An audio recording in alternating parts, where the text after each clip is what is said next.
ابو وہب کہتے ہیں میں نے حضرت عبداللہ بن مبارک سے تسبیحات والی نماز کے بارے میں پوچھا۔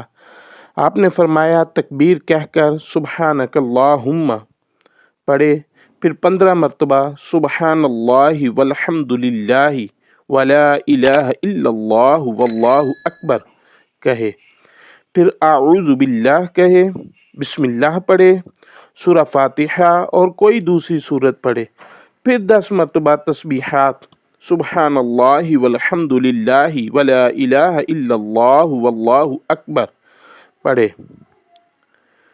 رکوع میں 10 مرتبہ، رکوع سے اٹھ کر 10 مرتبہ، سجدہ میں 10 مرتبہ، سجدہ سے اٹھ کر 10 مرتبہ، اور پھر دوسرے سجدہ میں 10 مرتبہ یہی تسبیحات کہے۔ یوں 4 رکعتیں پڑھے۔ اس طرح ہر رکعت میں 75 تسبیحات ہوں گی۔ ہر رکعت کے شروع میں 15 مرتبہ اور پھر قرأت کے بعد 10 مرتبہ پڑھے۔ اگر رات کو پڑھے تو ہر 2 رکعتوں پر سلام پھیرنا مجھے پسند ہے۔